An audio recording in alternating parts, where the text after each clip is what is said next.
पास ये जानकारी कहां से आई, जो जानकारी पुलिस के पास नहीं आई सूर्या मैथिली जी, वो जानकारी आप कहां से निकाल के लेकर आ गए?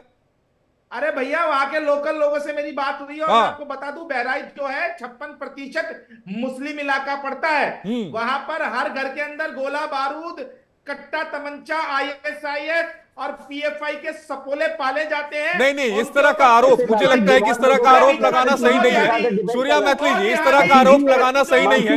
अगर आपके पास कोई दस्तावेज नहीं है तो केवल नहीं इस तरह के आरोप लगाना बिल्कुल सही नहीं है। मैं इसकी इजाजत नहीं दूंगा, मैं इसकी इजाजत नहीं दूंगा। आप ये कैसे कह सकते हैं कि हर घर में वहां पर कट्टा मिलता है?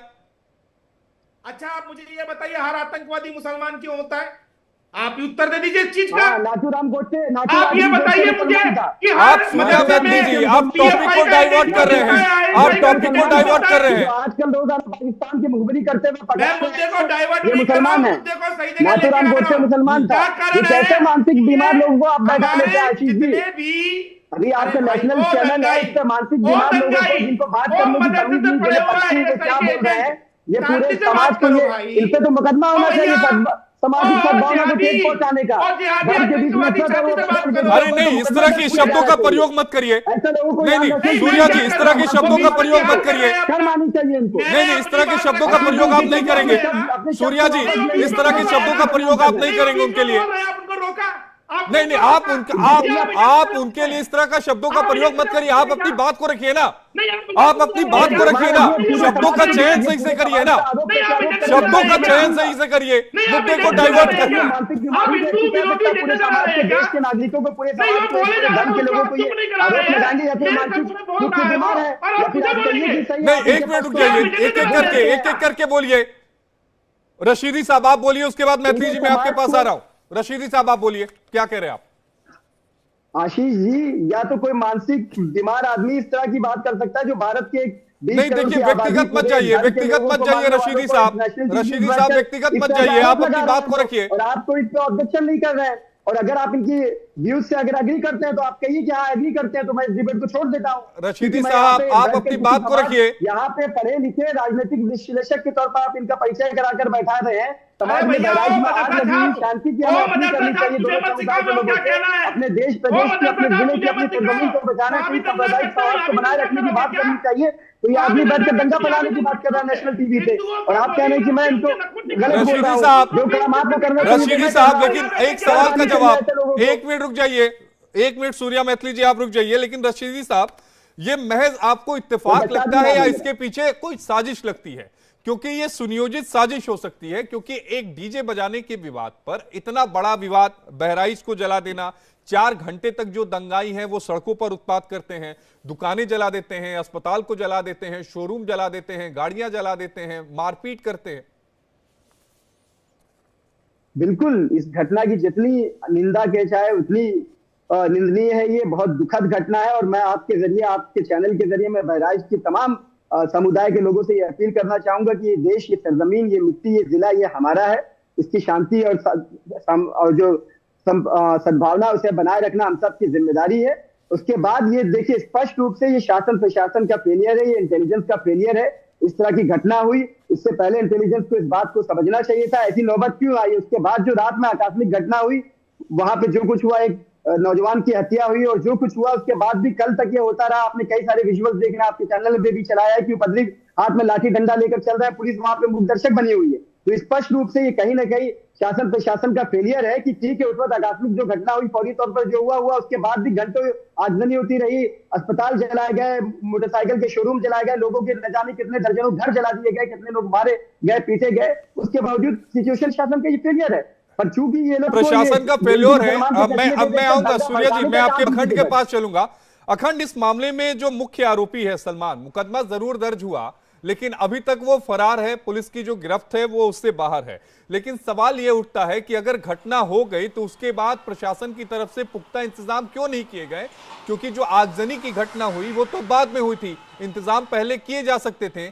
आसपास के जिलों से सुरक्षा बलों को मंगाया जा सकता था, आसपास के जिलों से फोर्सेस को मंगाया जा सकता था, आसपास के जिलों से पुलिस वालों को बुलाया जा सकता था, ताकि सुरक्षा मजबूत की जाए। पहले ही धारा 144 लगाकर इंटरनेट सेवा बंद कर देनी चाहिए थी।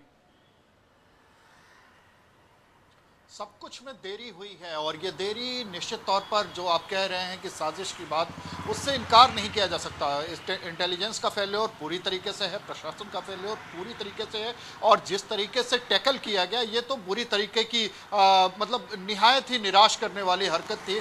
जो प्रशासन ने जिस तरीके से मूवमेंट किया, जिस तरीके से एक्शन लिया, पहले जब वो रोका गया, जुलूस को रोका गया, वहाँ पे विवाद होना शुरू हुआ, उस समय भी प्रशासन का एक्टिव ना होना बिल्कुल हैरत वाली बात थी। क्योंकि लगातार इसको लेके मुख्यमंत्री पहले ही 10 दिन पहले से वो उन्होंने सभी जिलों के जिलाधिकारियों के साथ मीटिंग की थी। उसमें एसएसपी थे, एसपी थे, जब तमाम जो सीनियर लेवल के अधिकारी हैं, गृह सचिव से लेके तमाम जो अधिकारी हैं पुलिस के, डीजीपी, एडीजी, एलओ और तमाम अधिकारी, वो सारे लोग उसमें मौजूद थे। सबका बार बार का लगातार दिशा निर्देश जा रहे थे कि कोई छुट्टियां नहीं होंगी, सारी छुट्टियां रद्द कर दी गई पुलिस वालों की। बावजूद इसके लगातार आपको कैंप में लगातार आपको पेट्रोलिंग करना होगा, फुट मार्च करना होगा, आपको भीड़ भाड़ वाले इलाकों में आपको रहना होगा, देखना होगा कहीं कोई, तमाम लोगों से बात करिए, प्रभावशाली लोगों से संपर्क साधिए ताकि किसी तरीके की अप्रिय घटना ना हो। ये जो घटना हुई उस समय जिस तरीके से टैकल किया गया, उसके बाद घटना हो जाती है, एक आदमी मार दिया जाता है, अस्पताल में जाके आक्रोश देखने को मिलता है, लोग सड़क पे आते हैं, आक्रोश दिखाते हैं, तब तक आप बिल्कुल कुछ नहीं करते हैं। अगले दिन सुबह जब डेड बॉडी रखे उसके बाद प्रदर्शन शुरू होता है, तब तक आप पूरी तरीके से मुग्धर्षक है। अचानक भीड़ उग्र हो जाती है, आपके कार्रवाई पे, आप पे भरोसा नहीं रह गया उसको, और जब भरोसा नहीं रहा तो भीड़ ने जिस तरीके से आगजनी करनी शुरू हुई, फिर आपकी कंट्रोल से बाहर हो गई चीजें। तो ये जो कंट्रोल से बाहर होने जाने देना आपका जो है, ये आपका फेल्योर था। और इसमें कोई ना कोई एक बात तो समझ में आती है कि इतनी बड़ी भीड़ को अचानक से कैसे बुला लिया गया वहां पे। ये एक बड़ा सवाल है कि अचानक इतनी बड़ी तादाद में लोग कहां से इकट्ठा हो गए और कहां से इस आगजनी को अंजाम दे दिया। सूर्या मैत्री जी, आप कुछ कह रहे थे, आप कहिए, फिर मैं रशीदी साहब के पास जाऊंगा। देखिए, पहले तो आशीष जी, अगर आपका कोई एजेंडा है पर्सनल तो वो मुझे बता दीजिए। नहीं, किस तरह के एजेंडे की बात कर रहे हैं? किस तरह के एजेंडे की बात कर रहे हैं? बीच में कोई इंटरप्ट ना करे। किस तरह के एजेंडे की बात कर रहे हैं? नहीं, किस तरह के एजेंडे की बात कर रहे हैं? आप मुझे बोलने का मौका दें। नहीं, आपको बोलने का मौका दे रहा हूं, लेकिन एजेंडा किस बात का? किस बात का एजेंडा नहीं चलाए तो मुझे निष्पक्ष रूप से बोलने दे, मेरी आवाज नहीं, आप अपनी बात को रखिए, लेकिन एजेंडा किस बात के लिए कह रहे हैं आप? मैंने कौन सा एजेंडा कर दिया? सुनिए आशीष जी, मैं एजेंडा इसलिए कह रहा हूं कि जब मैं बोलने लगता हूं तो आपके ये जो मुस्लिम हितचिंतक है वो बोलना शुरू आप भी अपनी बात को रख रहे हैं, वो भी बात को रख रहे हैं।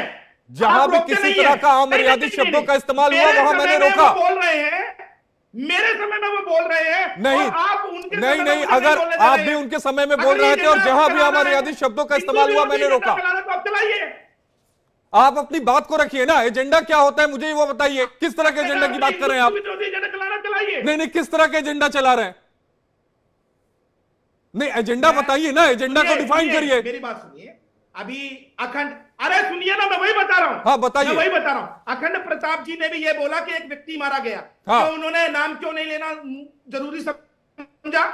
आप मुझे बताइए, दंगाइयों के पीछे जो है वो सलमान नाम का व्यक्ति है, वो मुसलमान है, उसने हिंदुओं की शोभा यात्रा पे हमला किया और उन्होंने ही हमला करके उस मिश्रा जी को गोली मारी, उसके नखून भी निकाले। ये क्यों नहीं बता रहे हैं आप? नहीं।